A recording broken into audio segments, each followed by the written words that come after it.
The Constitution of India. Preamble. We, the people of India, having solemnly resolved to constitute India into a sovereign, socialist, secular, democratic republic and to secure to all its citizens justice, social, economic and political, liberty of thought, expression, belief, faith and worship, equality of status and of opportunity, and to promote among them all fraternity, assuring the dignity of the individual and the unity and integrity of the nation. In our Constituent Assembly, this 26th day of November 1949, do hereby adopt, enact and give to ourselves this Constitution.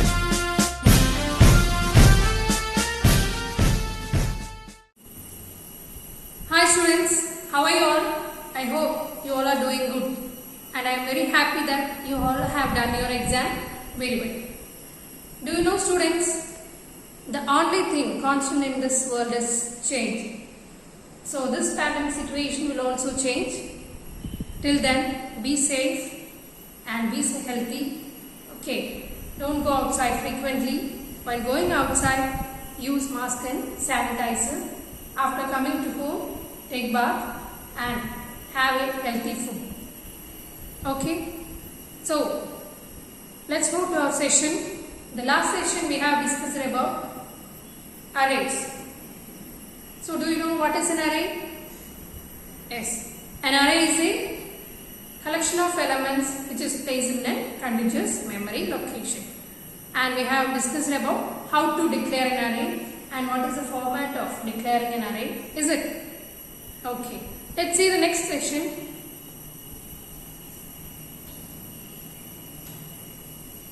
How to arrange a string in an array and how the string is placed in a memory location. Okay. So first of all, what is a string? Yes, let's see. A string is a sequence of characters which is placed in a double quote. In C++ program, if you are writing in English words or the letters in a double quote, it is considered as a string. Is it? So, a string is a sequence of characters. Generally in C++, the string is declared with the data type of character. Yes. And here, like this only we are going to declare our string contained in an array. That is first the data type. Is it? The last class we have discussed about what is the data type of an array and you have to give an array name and the size. Is it? That is the format to declare an array. So here character is a data type and my name, that is array name, and next is size. Okay, and like this we can initialize the array. Initializing means you are giving the values to the array. So here character. So let's see how we can initialize a string array. That is, you have to use a data type and the array name and its size, and you are initializing the particular content. It is the first element in the string, and like this you have 6 elements in this array. Okay, so let's see how to ask or how to write the comment to input the particular string into this program. That is, for you are using the for loop, and here it is int I equal to 0. If it is less than 6 means you have to enter the value, that is n, I, k, like this till the 6th letter will be entering into the particular memory. We know that the array number it starts by 0, 1, 2, 3 like this. So you can check till this 6 elements. Okay. So here it is 0, 1, 2, 3, 4, 5 like this. The array numbers, that is subscripts. So here you can give the command as less than 6 and you are entering the values like this. This is the looping way. Clear? So let's see how it is arranged in a memory location. The memory allocation of that particular elements in the array. Here it is contiguous memory locations here, and my name is the array name, and here it is the subscripts 0 to 9. That is the array size you have given. 0 to 9 means 10 elements you can enter. And till this 5, your letter is filled. That is, elements in the string it is entered in this memory location. Clear? My name is the array name, and here it is the letters it is in elements, and these values it is subscripts.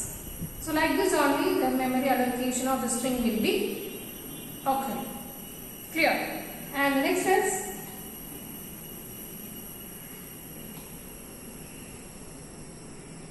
so generally in an array the memory allocation of the characters it will be like this.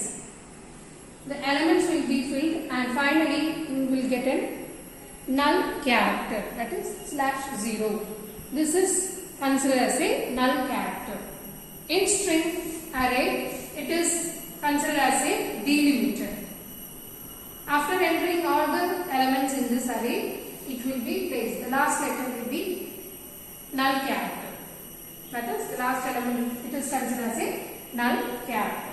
So what is null character? The null character is stored at the end of the string, and it acts as a delimiter in a string array. Clear?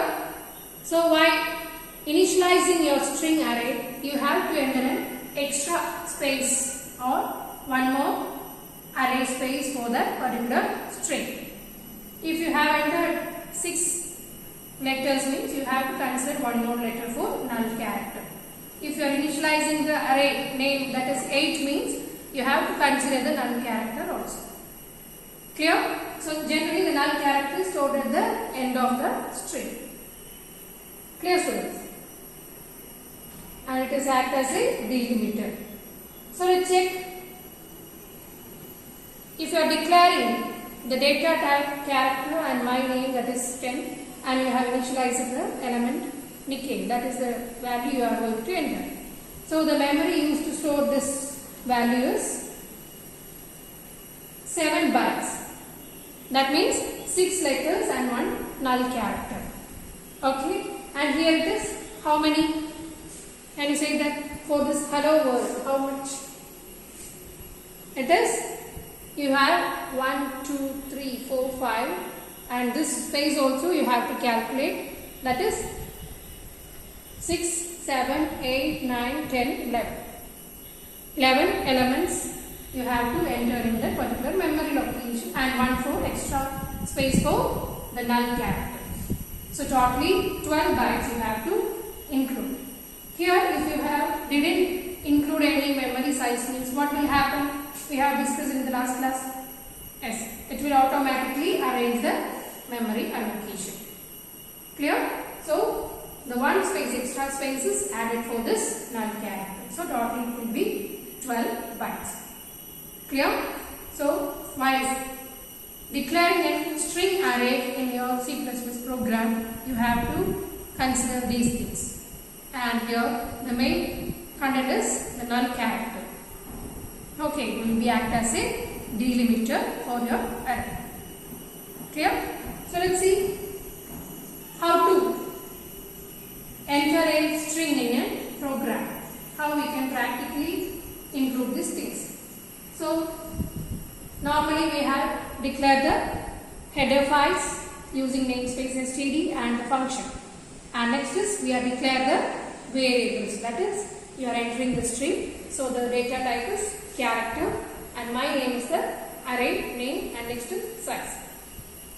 And we are giving the command is enter your name. Here we are entering the name. You are going to enter the value. If you are entering a name, hello, you are going to print the particular output. Hello. If you are entering India means hello India, or if you are Raghu means that's hello Raghu. Like this we will be going to print. Okay, so let's see any output. Here you are going to, that is, you have entered the value is Nikki. So you are getting the output as hello Nikki. Okay. Do you understand? You are given the command as enter Cin. Generally we are going to give us an input statement. Okay, and you are getting the output as hello Nikki. Okay, and next is the input and output operations in string. So while entering the values, if you are entering hello world or here hello, here we are giving that Priyadarshini, or here you are given the value as Maya Mohan, like this means how it will be, the output will be only hello Maya. If you are given any space means it won't print. So what will do that? If you are giving any white space means it won't print after that. So the string automatically it will be considered as a null character in white space. So it will stop that particular value. So for that, in array you have an input and output operation.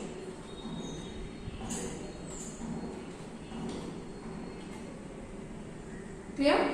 So for that you have a console functions. Already in a library we have the function as gets. That is gets the string.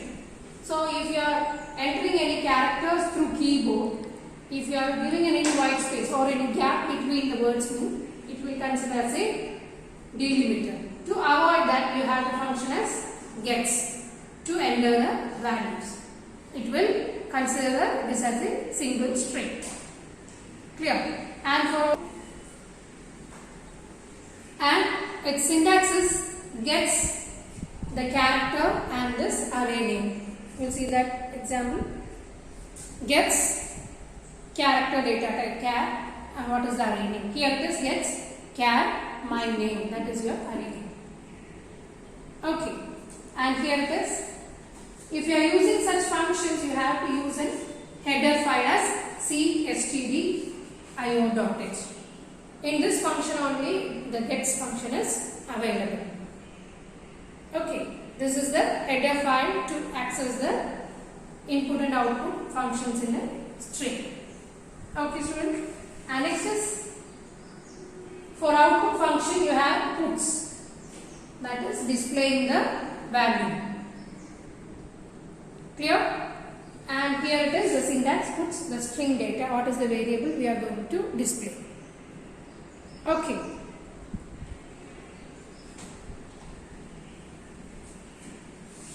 So I think you have understood the contents.